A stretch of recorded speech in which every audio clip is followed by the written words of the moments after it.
Assalamualaikum warahmatullahi wabarakatuh. Halo guys, kembali lagi di podcast Bincang-Bincang Cuan Kementerian Ekonomi Digital dan Kreatif BMKM UMY. Bersama saya Hanifah sebagai host. Kali ini aku gak sendiri nih, aku ditemenin sama narasumber spesial kita. Boleh perkenalkan diri, Mas? Dengan Mas tadi Hanifah ya? Iya. Panggilannya Hani. Hani bisa. Ya, sebelumnya perkenalkan ya teman-teman, namaku Alif gitu ya. Biasa dikenal gitu ya, sosial medianya Altar Alif. Kemudian ya kali ini diundang nih sama teman-teman di Craft BMKM UMY. Podcast Bincang-Bincang Cuan kali ini kita akan membahas sebuah topik yang sangat menarik nih buat dipantengin. Nah, topik kali ini kita akan membahas tentang how to build your own business. Nah, jadi Mas Alif nih sebagai apa ya? Yang kita tahu Mas Alif ini adalah seorang CEO atau Chief Executive Officer dari Westclick, yaitu perusahaan startup berbasis startup. Itu boleh diceritakan, Mas? Oke. Ya memang sejauh ini selain jadi mahasiswa gitu ya di Universitas Muhammadiyah Yogyakarta, merintis startup gitu ya, startup teknologi namanya Westclick gitu ya. Kita rintis mulai diresmikan itu dulu tahun 2019, tapi benar-benar bisa berdiri tegak itu di tahun 2021 kan gitu. Nah, hari ini alhamdulillah sudah jadi PT gitu ya, PT Westclick Indonesia bergerak di Big Data dan Analytics. Berarti di kesibukan kuliah Mas Alif tuh sempat membangun sebuah startup bisnis yang gitu ya. Kok bisa gitu di tengah-tengah kuliah gitu? Ya dulu tuh ceritanya memang karena kebutuhan ya sebenarnya. Kepepet kebutuhan. gitu ya, judulnya kepepet gitu ya. Dulu kuliah tuh sambil kerja, kemudian berusaha untuk memberanikan diri gitu ya. Dulu sambil pertama itu buka servis komputer gitu, sampai akhirnya benar-benar berani berhenti dari tempat kerja dan bangun Westclick itu di tahun 2019 gitu. Ya dulu benar-benar maksain aja gitu. Sejujurnya lebih banyak digaji daripada dapat uang dari perusahaan gitu ceritanya. Pertama kali mendirikan Westclick itu buat makan aja nggak cukup kayak gitu. Tapi dari situ aku percaya bahwasannya dengan aku mendirikan merealisasikan gagasan gitu ya, ini bakal bisa bermanfaat buat lebih banyak orang daripada aku cuma sekedar bekerja. Itu sih ceritanya. Berarti itu bisnis Mas Alif itu sejak 2019. Berarti mungkin udah berjalan 2 tahun ya sih? Normally 2 tahun setengah ya dihitung dari berdirinya, tapi benar-benar bisa berjalan kurang lebih 1 tahun terakhir. Apalagi pas pandemi kemarin itu benar-benar jatuh gitu ya.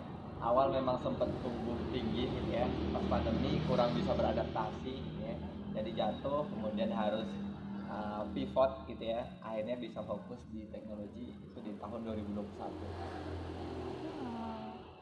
Kalau boleh tahu nih Mas, kendala-kendala apa yang dihadapi selama membangun bisnis ini?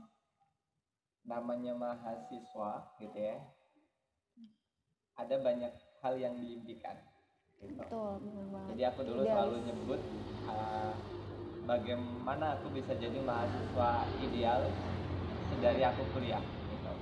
Nah, ada 5 indikator. Pertama IPK gitu ya. Kedua itu prestasi. Ketiga itu organisasinya. Keempat pemberdayaan, dan yang kelima adalah kemandirian ekonomi ke bisnis gitu ya. Nah 5 ini jadi standar aku disebut mahasiswa yang ideal. Nah tapi dalam perjalanannya, awal itu aku berusaha menjaga IPK masih bisa berjalan baik. Kemudian semester selanjutnya 2-3 itu ngejar prestasi, alhamdulillahnya dapat lumayan gitu ya. Semester selanjutnya itu ikut organisasi sampai dengan jadi ketua. Kemudian pas jadi ketua, kemudian mencanangkan program pemberdayaan, akhirnya bisa memberdayakan desa dan masyarakat sekitar, sampai dengan akhirnya berani mendirikan usaha. Nah, tapi dalam proses, aku selalu nyebut membangun itu gampang, tapi merawat yang susah. Gitu. Nah, merawat agar IPK tetap bagus, kemudian prestasinya tetap baik, kemudian organisasinya tetap bisa berjalan, pemberdayaan kita tetap bisa aktif di sosial, kemudian bisnisnya berjalan. Nah, merawat itu yang susah. Nah, kemudian dibenturkan dengan kondisi di mana pandemi itu hampir semua orang finansialnya bermasalah gitu ya. Iya, benar banget. Kemudian di bisnis itu jadi kelabakan gitu ya. Dan itu jadi pendapatan utama kan hari ini. Nah, bisnisnya kacau, otomatis pendapatanku kacau. Kalau pendapatanku kacau, otomatis kuliahnya kacau dan seterusnya. Nah, itu sih bimbang dan berbenturan kepentingan kita, akhirnya jadi agak jadi sebuah problem tersendiri gitu. Nah, dari problem-problem yang tadi tuh bagaimana cara Mas Alif ini menyeimbangkan work life dan social life-nya Mas Alif? Kalau dulu gitu ya, aku juga nggak ngerti gitu ya, gimana caranya dunia ini bisa seimbang gitu ya. Artinya aku pun punya masalah sendiri gitu ya, antara hidupku, kerjaanku, organisasiku, kemudian keluargaku gitu ya. Nah, semuanya itu punya problemnya masing-masing, dan menyeimbangkan itu satu hal yang susah gitu ya. Bahkan dulu sempat setiap bangun pagi gitu ya, selalu berusaha untuk bagaimana masalah organisasi hilang, masalah keluarga hilang dan seterusnya, tapi pas bangun tetap aja nggak hilang kayak gitu. Nah, sampai dengan akhirnya aku bisa menyimpulkan gitu ya, ketika aku sadar dan aku paham ini sedari dulu awal kuliah gitu ya, setidaknya aku bisa sampai ke titik di mana disebut sebagai mahasiswa yang ideal dengan 5 indikator tadi gitu. Nah, gimana caranya? Asalkan kita punya pemikiran yang selaras, kemudian menjalankan itu dengan titik-titik yang satu garis gitu ya. Nah, gitu. Nah, contohnya kayak gimana? Berarti ketika aku misal anak teknik gitu ya, otomatis organisasiku harus yang berkaitan dengan teknik ya. Kompetisiku juga berkaitan dengan teknik. Pemberdayaanku juga pemberdayaan teknik, entah di desa atau membantu masyarakat, sampai dengan bisnisku adalah bisnis teknik gitu. Nah, ketika aku bisa menyeimbangkan itu, nah maka 5 indikator tadi bisa seimbang gitu. Aku nggak perlu mikir pusing di organisasi, nggak perlu mikir pusing di pemberdayaan, nggak perlu mikir 2 kali 3 kali artinya gitu ya. Aku cukup mikir 1 kali, bagaimana aku bisa menjadi seorang engineer yang ahli gitu ya. Kemudian menerapkan itu di organisasi, di masyarakat, di lingkungan untuk kompetisi dan selanjutnya. Nah, dari situlah akhirnya aku mulai berpikir bagaimana bisa menyeimbangkan tadi satu pemikiran, kemudian satu pattern, satu jalan untuk akhirnya bisa sampai ke 5 indikator tadi. Caranya gimana? Ada banyak gitu ya, mulai dari manajemen waktu tadi ya. Gitu. Nah, itu kan susah tuh Mas, maksudnya ribet gitu. Apalagi ada kuliah, ada organisasi dan seterusnya gitu kan ya. Nah, kita selalu membagi dengan skala prioritas pertama gitu ya. Jadi ada 4 kuadran penting, nggak penting, penting mendesak, penting kurang mendesak, penting nggak penting, penting kurang mendesak, kemudian yang terakhir nggak penting dan kurang mendesak kayak gitu. Nah, itu selalu dibagi, setiap ada hal baru datang, kemudian itu harus dibagi jadi 4 kuadran tadi. Nah, yang jadi pertaruhan selanjutnya kadangkala kita udah ngerencanain nih gitu ya. Hidupku dalam seminggu ada timeline planning ini. Gitu. Nah, tapi kerap kali dosen berubah jadwal gitu ya. Kemudian organisasi berubah timelinenya, kemudian dan seterusnya yang akhirnya bikin berantakan. Nah, disitulah kuncinya fleksibilitas kayak gitu. Akhirnya kita tetap, walaupun jadwal itu berubah, pertama kita harus komit dengan jadwal yang dipegang. Misalnya dalam 1 hari aku harus kuliah, organisasi, kerja gitu ya. Maka kuliah dulu. Ketika kuliah itu berganti jadwal, itu berarti aku nggak mau ngambil kuliah selanjutnya. Gitu. Nah, karena konsekuensinya apa? Berarti aku harus menghilangkan 4 kuadran yang lain ketika aku berpindah mata kuliah. Kan? Artinya kalau dari sisi bisnis rugiku lebih banyak gitu ya. Kalau 5 itu 100, berarti kalau aku kehilangan 20%, aku mengganti 20% itu di waktu yang lain, berarti aku kehilangan 80% lainnya. Nah, pertama komitmen itu. Nah, kemudian kemampuan fleksibilitas ini adalah kemampuan buat menentukan akhirnya plan B, C, D dan seterusnya mana yang harus kita ambil gitu ya. Ada yang disebut sebagai exit plan. Jadi kalau plan 1 nggak tercapai, maka selanjutnya aku harus ngambil plan yang mana kayak gitu. Nah itu sih gitu ya. Kalau toolsnya ada, kita pakai Google Workspace gitu ya. Di dalamnya ada kalender, tasks dan lain sebagainya gitu ya. Kemudian kalau di UMD itu kita difasilitasi dari Microsoft gitu ya. Itu juga fiturnya banyak. Nah sejauh ini aku mengkombinasikan berbagai macam platform sampai bisa nge-record kebiasaan, bisa membagi prioritas gitu. Jadi kita bisa mengevaluasi diri berbasis data yang kita lihat ya. Wow, menarik banget ya, mahasiswa ideal nih Mas Alif. Terus apa ya? Berarti tuh bisnis dari Westclick tadi tuh apa ya, relate sama background Mas Alif yang tadi teknik ya Mas? Teknik bisa dibilang relate nggak relate ya sejujurnya di teknik, karena aku ngambilnya juga teknik elektro gitu ya. Oh beda. Teknik elektro UMY gitu ya. Kemudian dari awal kuliah sampai dengan sekarang juga nggak ada relate-nya gitu ya. Itu yang aku sebut itu yang akhirnya menjadikan aku harus berpikir 2-3 kali gitu ya.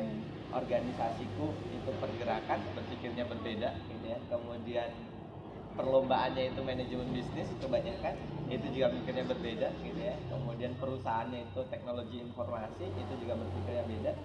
Nah akhirnya karena aku udah terlanjur terjun dengan berbagai macam pikiran yang berbeda gitu ya. Nah skema yang kedua akhirnya dipilih. Kalau yang tadi pertama adalah kalau teman-teman baru memulai nih gitu kan ya. Nah teman-teman harus menyeimbangkan 5 hal tadi supaya jadi satu jalur. Nah bagaimana ketika udah terlanjur jadi berpisah-pisah gitu kan ya. Ya, nah tuh gimana tuh cara? Nah inilah kuncinya kerja tim kayak gitu. Jadi aku nggak kerja sendiri buat dapetin prestasi gitu ya. Aku nggak kerja sendiri buat dapetin bisa bikin perusahaan kayak sekarang gitu ya. Aku nggak kerja sendiri untuk berbagai macam hal di organisasi, juga nggak mungkin sendirian kan. Nah itulah pentingnya akhirnya aku bisa memposisikan diri. Aku di organisasi jadi apa, kemudian di perusahaan jadi apa, kemudian ada istilah disposisi gitu ya. Jadi nggak harus aku datang di satu tempat ketika aku bisa mendelegasikan kayak gitu. Aku nggak harus untuk mengerjakan A ketika ada yang bisa mengerjakan lebih baik kayak gitu. Nah maka selanjutnya ada yang disebut sebagai in time learning gitu ya. Nah aku pakai model belajar itu karena bagiku di kampus itu diajarin satu pelajaran yang itu jauh ke depan yang belum tentu kita pakai gitu. Nah makanya aku selalu berpikir buat apa belajar, anggaplah di teknik itu ada sulit-sulit ya pelajarannya gitu ya. Anggaplah kalau di matematika gitu ya ada anggaplah satu hal gitu ya, satu pelajaran yang itu digunakan di masa depan gitu ya. Dan kita belum tentu itu bakal dipakai atau enggak gitu. Nah kebanyakan sejauh ini metode pelajaran adalah seperti itu. Nah aku selalu berpikir bagaimana aku belajar hanya yang dibutuhkan saat ini gitu. Misal hari ini aku sebagai pengusaha butuhnya adalah keuangan gitu ya. Nah berarti aku belajarnya keuangan. Yang lain serahkan pada ahlinya. Nah dari situ akhirnya aku bisa dapetin step by step, bisa naik ke tangga-tangga selanjutnya. Itu karena aku bareng sama tim-tim yang luar biasa di belakangnya.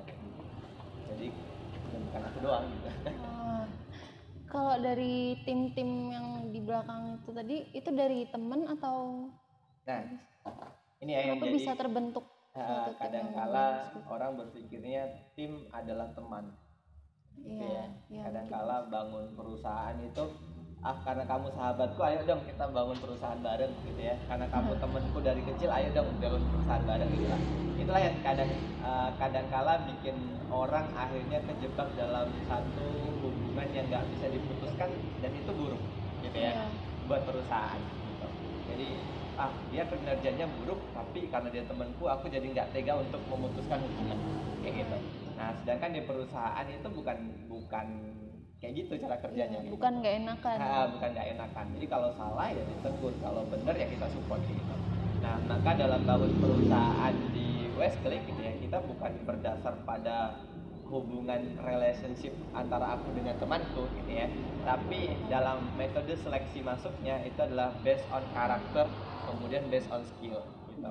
Jadi ketika dia udah melewatin proses itu, mereka bisa bergabung bareng tim kita yang luar biasa kayak gitu. Nah baru selanjutnya dalam metode sebutannya adalah performance indicator gitu ya, bagaimana mengukur performa kinerjanya. Jadi di Westclick kita nggak peduli dia itu lahir dari keluarga mana, dia direkrut oleh siapa gitu ya.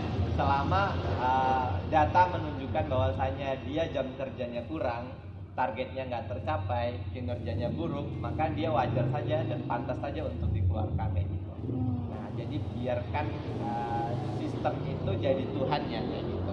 Jadi bukan lagi aku sebagai CEO yang harus harus memutuskan kayak gitu, atau harus yang jadi tolak ukur ya gitu. Kadang-kala kan CEO juga ada salahnya gitu kan, ada kurangnya. Kadang-kala tidur masih bangunnya siang kayak gitu kan. Kadang-kala jam kantor pagi aku belum datang ya gitu. Nah kalau aku yang jadi patokan tolak ukurnya, tentu masih banyak kekurangan. Nah maka kita pakai sistem untuk menilai kayak gitu. Keren banget sih. Terus kalau untuk tantangan apa yang Mas Alif dan tim mungkin hadapi saat ini gitu, mungkin di era industri sejauh ini gitu ya, walaupun kita punya tim yang dibilang cukup luar biasa gitu ya, selanjutnya adalah untuk bisa meningkatkan nilai perusahaan, ekspansi keluar gitu ya, kita butuh talent yang luar biasa gitu ya. Walaupun Jogja punya universitas yang banyak gitu ya, punya mahasiswa yang banyak, tapi untuk mendapatkan talent terbaik untuk masuk di perusahaan itu masih susah. Gak mudah. Yang pertama, betul. Nah, kemudian yang selanjutnya tantangan pendanaan gitu ya.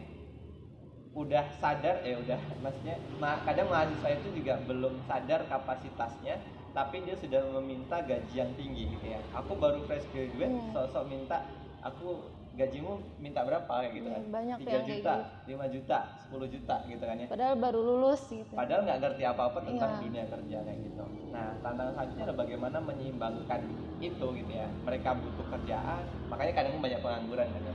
Nah, pendanaan itu jadi penting supaya kita bisa dapetin talent terbaik, bukan cuma fresh graduate, tapi memang yang benar-benar expert gitu. Nah, kemudian yang selanjutnya tentu benturan sama perusahaan-perusahaan lain gitu ya. Hari ini nggak ada ide yang benar-benar baru gitu ya, adanya customisasi gitu ya. Jadi, inovasi. Ya betul. Gojek itu hadir, dia bukan yang terbaru gitu ya. Kemudian ada Bukalapak itu hadir, bukan yang terbaru gitu ya. Walaupun di Indonesia dia disebut pelopor, tapi di negara lain gitu ya, di belahan dunia sana ada orang-orang yang sudah memulai dulu gitu ya.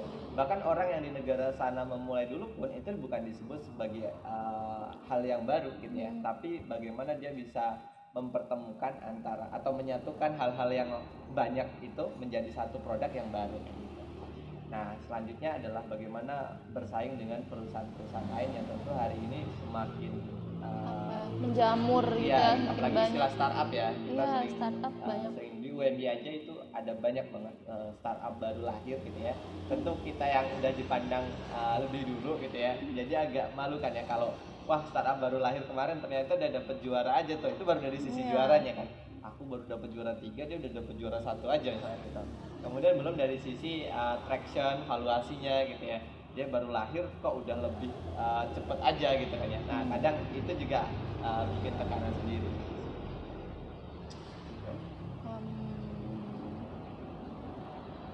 Nah tapi satu nih buat teman-teman UMY gitu ya, aku berhasil merealisasiin ini semua juga. Kalau aku boleh bilang, kalau aku nggak kuliah di UMY mungkin nggak bisa jadi kayak sekarang gitu ya. Itu yang disebut sebagai veteran ke belakang gitu ya. Kenapa tuh? Kenapa harus kuliah di UMY gitu? Ketika dulu gitu ya, aku termasuk orang yang lahir dari keluarga kurang berada gitu ya. Jadi kurang lebih belum bisa kuliah gitu ya, atau usahanya butuh lebih gitu ya buat dapetin kuliah. Akhirnya aku bisa dapetin beasiswa di kampus UMY full study. Kemudian dari situ gitu ya, dengan ekosistem yang dibangun di UMY gitu ya, akhirnya aku bisa belajar gitu ya, dapetin banyak hal, kemudian termasuk bangun startup. Dari awal masuk kuliah di teknik ya, bayangin di teknik aku baru bisa beli laptop itu di tahun 2020. Semester berapa itu? 2020 itu berarti semester berapa? Semester 6 gitu. 1 sampai semester 6 aku kuliah tanpa laptop gitu kan. Tapi UMY memfasilitasi. kayak gitu kan ya. Itu dari sisi bagaimana aku bisa beradaptasi di UMY. Nah tapi terlepas dari itu, bagaimana aku bisa bangun startup gitu ya, di UMY ada namanya SEBI, Startup and Business Incubator gitu ya. SEBI, tahu. Di waktu kita hampir jatuh dulu gitu ya, memang awalnya kita bootstrapping, iuran dana bareng teman-teman founder gitu ya. Kemudian pas pandemi kita jatuh, tapi sebelum itu kita pernah ikut event namanya Business Plan Competition yang diadakan sama SEBI gitu ya. Nah di waktu itu kita udah nggak kepikiran ada kompetisi itu dan nggak kepikiran juga bakal juara. Tapi di waktu kita jatuh di tahun 2020 gitu ya, kita dapat pendanaan dari SEBI waktu itu 15 juta. Wow. 15 juta itu termasuk hal yang besar bagi startup yang baru gitu. Buat modal itu udah lumayan sih. Totalnya 16 sekian juta gitu. 16 sekian gitu. Nah, itu yang bikin kita akhirnya bisa kembali daripada jurang pandemi.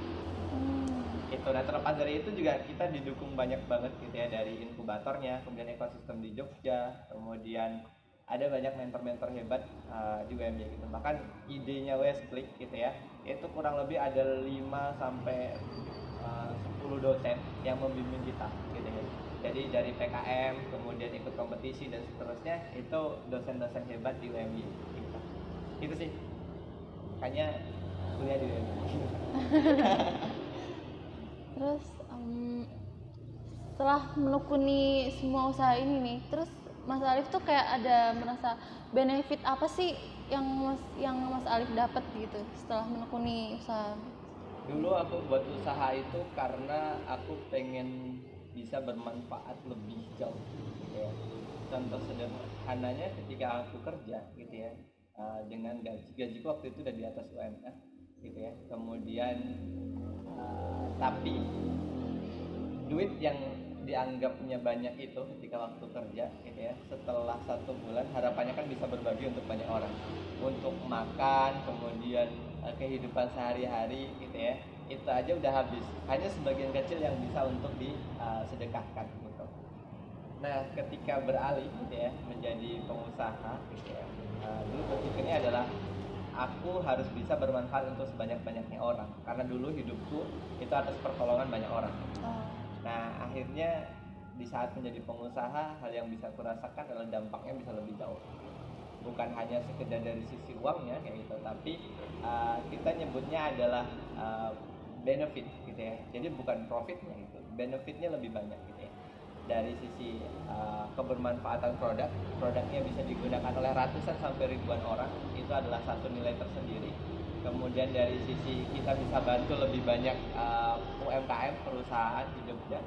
Kemudian terlepas dari kemudian ada branding gitu ya, kita bisa sharing gitu ya. Kalau dulu aku karyawan mungkin nggak bisa diundang juga gitu kan ya, karena terbatas kalau karyawan. Betul. Nah ini ada banyak hal itu ya. Bagiku yang jadi garis utamanya adalah dampak itu bisa lebih banyak hal yang kita berikan untuk sebanyak-banyaknya orang kayak gitu. Aku terinspirasi banget sama Bill Gates gitu ya. Dia orang yang punya foundation, yayasan dengan sumbangan awal terbesar gitu kan ya. Bukan cuma jadi orang terkaya gitu ya. Artinya orang terkaya itu kadang-kala wah dia sombong, urik dan seterusnya, tapi bukan itu justru yang dia menyumbangkan yang besar juga dengan gitu. Jadi orang terkaya akhirnya bisa menyumbangkan dana yang besar pula kayak gitu. Nah akhirnya kan pola pikirnya ke sana, bukan berarti wah kalau aku kaya nanti dipandang kayak gini dan seterusnya. Nah, itu kan pola pikir yang berbeda. Nah bagiku dengan aku bisa mendapatkan hal yang lebih banyak, aku bisa memberi hal yang lebih banyak pula kayak gitu. Terus di pertengahan dalam membangun bisnis ini ada nggak kayak terlintas gitu pemikiran untuk mundur atau menyerah gitu? Ada nggak? Pernah dulu pas pandemi. Jadi kita punya 15 tim gitu ya. Dulu kita bisnisnya kafe, 15 tim, punya 3 tempat. Nah kemudian saat pandemi 3-tiganya tutup gitu ya. Kita harus bayar tim, kemudian harus memberhentikan mereka, sisa kembali ke 4 founder gitu ya. Nah tapi di saat jatuh-jatuhnya kita itu, kita menyisakan hutang gitu ya. Jadi udah hidupnya sulit gitu ya, masih punya kuliahnya berantakan gitu ya, organisasinya kacau. Dulu tuh masa-masa jatuhnya. Kemudian yang terlintas dalam benakku waktu itu cuma aku pengen berhenti dari jadi pengusaha karena itu cukup melelahkan gitu ya. Aku tinggal fokus aja di studi karena itu adalah masa depan kedua gitu ya. Artinya kalau aku nggak sukses jadi pengusaha, tinggal bagaimana memanfaatkan ijazahku sebagai sarjana kayak gitu kan ya. Nah tapi untungnya adalah ketika aku berpikir waktu itu untuk menyerah, ada tim yang luar biasa gitu ya, founder hebatnya Westclick itu bilang bahwasanya kita masih bisa kok untuk bangkit ya. Apapun keputusan murid kita bakal siap mendukung di belakang kayak gitu. Nah dari situ akhirnya aku berpikir bagaimana untuk pivot, bagaimana untuk bangkit lagi gitu sampai akhirnya bisa tetap stay kayak sekarang gitu. Jadi masa-masa jatuh tetap ada sih dalam semua itu. Sangat menginspirasi banget ya Mas Alif ini gitu. Mungkin ada sedikit motivasi dari Mas Alif buat mahasiswa kayak kita ini biar gimana jadi mahasiswa yang ideal gitu. Kan kita juga banyak dari kita yang membangun bisnis juga gitu. Motivasi. Kalau tadi udah aku sampaikan dari awal ya, ada bagiku 5 indikator itu adalah mahasiswa yang benar-benar ideal. Itu jarang banget orang yang bisa dapetin 5 hal itu di masa waktu kuliahnya yang singkat. Kemudian ketika dia sudah terbentur dengan kondisi, itu juga ada tips kedua tadi bagaimana akhirnya kemudian bisa survive di setiap kondisinya. Nah tapi kita nggak bakal bisa menang dengan semua hal tadi kalau kita nggak punya mimpi yang besar di awal gitu ya. Dan satu hal yang aku percaya gitu ya, mimpi itu adalah bagian dari doa. Ketika kita berani berdoa gitu ya, Allah sudah berjanji bahwasanya setiap doa yang diucapkan hambanya itu pasti terkabul gitu ya. Kalau nggak dikabulkan sekarang, itu akan dikabulkan di kemudian hari. Kalau nggak dikabulkan di kemudian hari, bakal diganti dengan yang lebih baik. Kalau nggak diganti dengan yang lebih baik, pasti bakal diganti di akhirat kelak dengan hal yang luar biasa gitu. Nah dari situ aku akhirnya percaya setiap mimpi yang pernah ku ucapkan, ku niatkan gitu kan ya, itu pasti bakal menjadi nyata di kemudian hari. Nah maka untuk teman-teman nih mahasiswa muda dunia gitu ya, Universitas Muhammadiyah Yogyakarta, bermimpilah setinggi mungkin karena Allah akan memeluk mimpi-mimpimu. Itu yang aku percaya sampai dengan sekarang dan aku nggak pernah berhenti untuk bermimpi. Masya Allah. Terima kasih banyak Mas Alif udah berdiskusi yang dimana sangat banyak nih, kita banyak ngambil benefitnya dari bincang-bincang santai kali ini ya. Terus mungkin cukup sekian podcast bincang-bincang cuan kali ini. Terima kasih lagi buat Mas Alif karena telah meluangkan waktunya. Keren, dikrah ya berarti ya. Iya, buat teman-teman tetap pantengin terus podcast dari bincang-bincang cuan Kemdikbud BMKM UNY di episode selanjutnya. Saya Hanifah, pamit undur diri. Wassalamualaikum warahmatullahi wabarakatuh. See you on our next podcast. Bye bye.